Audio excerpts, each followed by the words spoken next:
حمولك عليا وانا اشيل عنك شوية، يا مصر يا اغلى عندي من كل الدنيا فيا. ارمي حمولك عليا وانا اشيل عنك شوية، يا مصر يا اغلى عندي من كل الدنيا فيا، من كل الدنيا فيا.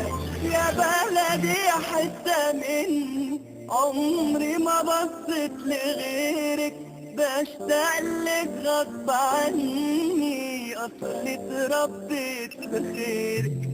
يا بلدي حتة مني عمري ما بصيت لغيرك، بشتاق لك غصب عني اصلي اتربيت بخيرك.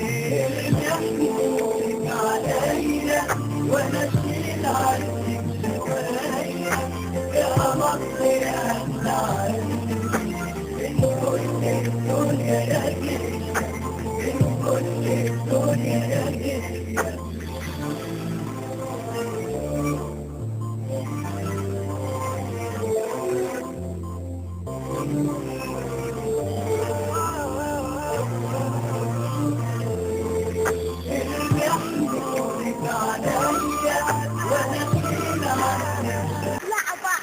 مرة أخرى نعود إلى قرب، يعني هندخل بين الجبلين. طبعا فتحت الهيئة العامة للطرق والكباري، شركة النيل العامة للطرق والكباري فتحت معبر وسط الجبل. كنت هنا أصوره منذ لحظات، منذ أيام، وكان الحفار يعمل، وكان الحفار لسه بيعمل. احنا هنعدي دلوقتي ما بين الجبلين وهنشوف الحاجة الحلوة، الحاجة الراقية. انجاز عظيم فعلا، انجاز عظيم وراقي وممتع. سوف نعبر مكان ما كنا لنعبر وسط هذين، نشق الجبل بالديناميت او بالقنابل او غيره او غيره ونحفره. هنا مسجد ايضا بنته شركة النيل العامة، شركة النيل العامة للطرق والكباري انشأت هذا المسجد عشان الناس تصلي فيه. هنا سوف نعبر. الله، منظر راقي فعلا فعلا فعلا فعلا. بنعبر ما بين الجبلين، جبل وشق نصفين، جبل وشق نصفين. جميل، شوف منظره راقي. الله الله الله. عاشت مصر ما بعد مبارك، عاشت مصر ما بعد مبارك. ولكن نخلي بالنا يا اولاد الثورة، خلي بالنا من الفتنة. لا داعي للقتل، لا داعي للهتك، لا داعي للشجب، لا داعي.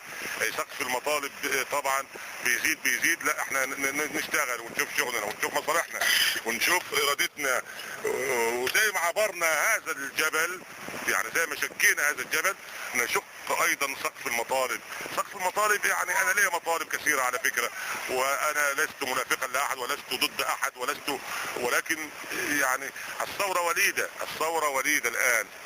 يعني هنقف هنا عشان خاطر على جنب، وخلي محمد ينزلنا عشان خاطر اشوف المنظر ده من بعيد عن العربية شكله ايه. يعني حقيقة منظر جميل بالرغم انه مخيف ولكن جميل. يعني الواحد يخاف يحسن.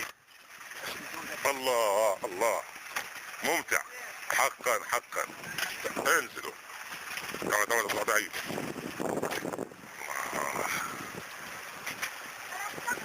الله، نيل، نسجب الفتنة مليون مرة. انظروا الى من شق هذا الجبل. يعني المصري قابل للتحدي، يقبل التحدي. المصري رمز الصمود، المصري رمز الإرادة. مصر عندما قامت الثورة في 25 يناير كانت مثل هذا الجبل. انا اقولها بقى على صوت، كانت مثل هذا الجبل. حسني مبارك كان جبلا، وامن الدولة كان جبلا، يعني والقيادات السياسية الموجودة مع الرئيس المخلوع كانت جبلا. استطاع الشباب ان يشق هذا الجبل، شقوا هذا الجبل وفتحوه، فكوا هذا الصرح الذي كان ممنوع الاقتراب منه لمدة 30 عاما.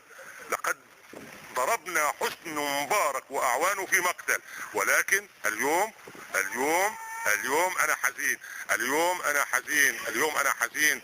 النهارده الثلاث، النهارده كام يا محمد؟ 19. النهارده لا مش 19. اتاكد لي يا محمد عشان انا على البيت والعيال دي. النهارده 9. هنا قبل ان نصل الصحراوي الشرقي بحوالي 3 كيلو، ولكن البنزين خلص او جرب يخلص، فعشان خاطر ما نجحش في مأزق.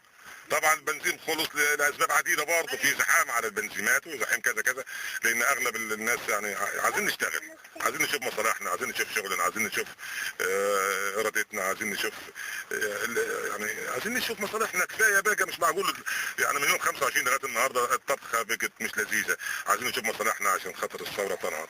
لف يا محمد. يعني اعتقد انه كده كفايه كده كفايه كده كفايه كده كفايه. يعني لما ننفذ 30 سقف من 30 مطلب من 100 مطلب نبقى حلوين ومقيسين، عشان نقدر ننهض ببلدنا، نقدر نفوق، عشان خاطر ما فيش الدول متربصه بينا، والسفن اللي واقفه في البحر الاحمر والبحر الابيض والتقاطات الامريكيه وايران والجماعه بتوع اللي نقول عليهم اللي هم متطرفين، والجماعه اللي هم المرتزقه اللي هم قاعدين بيبصوا حاليا على مصر بترقب حتى ينقضوا عليها. عايزين نشوف شغلنا. بصراحه انا سني كبير، وانا بقول لكم هذا الكلام من منطلق خوفي وحرصي على الوطن، خوفي وحرصي على البلد، خوفي وحرصي على ابنائنا. عندما نضعف ونسيج الامه المسيحي والمسلم ينقضوا على بعض، او يزعلوا مع بعض، او يتخانقوا مع بعض، او يضربوا بعض، او يتشاجروا مع بعض، او يتخاصموا مع بعض، هنا البنيه اتفكت، الاساس اتفك. هيقدر اي واحد يتسلقنا، يتخللنا، يخش في نسيجنا، وبالتالي هتبقى مصر لقمة سائغة جدا جدا جدا. حاولوا.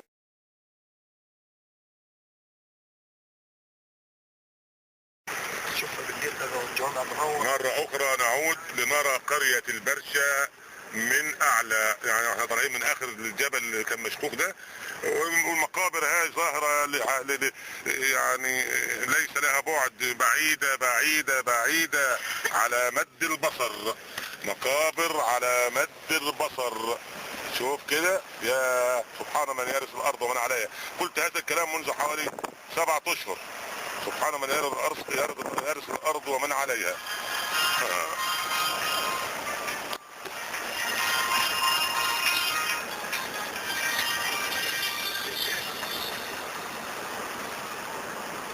الو. هاي يا حماد. هاي. انا ليه في ايه؟ احنا يا عم في عند على الكوبري يا عم، في ايه؟ ايوه في ايه؟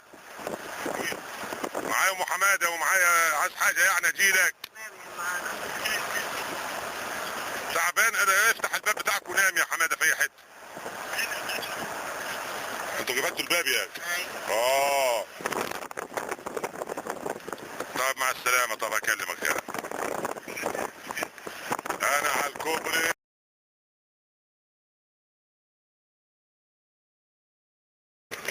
برضه يعني نعود مرة اخرى لان الكاميرا تعبانة. يعني الكوبري من الناحية نعبر حاليا من شرق الى غرب. حاليا احنا اول متر او مترين في الكوبري، تجد اعمدة الانارة والكوبري وقد رصف، فيما عدا اللي هي الوصلات اللي هي في المنتصف، يعني اللي هي الفواصل لسه مركبتش، باينة واضحة، هتركب ان شاء الله قريبا. واحنا حاليا دلوقتي ما زلنا برضو على الكوبري، يعني طبعا لسه ما زال النيل يجري ليروي ابناء مصر وشهداء مصر واهل مصر العامرة، مصر الخير، مصر. بس السلام عليكم ورحمة الله وبركاته.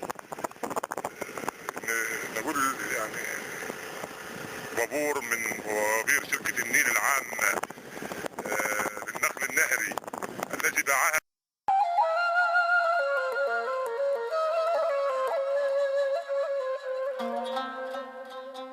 بلدنا أمانة في إيدينا، نعليها مدام عايشين. عايشين نعيش فيها سنين وسنين واحنا مطمنين. بلدنا أمانة في ايدينا نعليها مدام عايشين نعيش فيها سنين وسنين واحنا مطمنين. ما شربتش من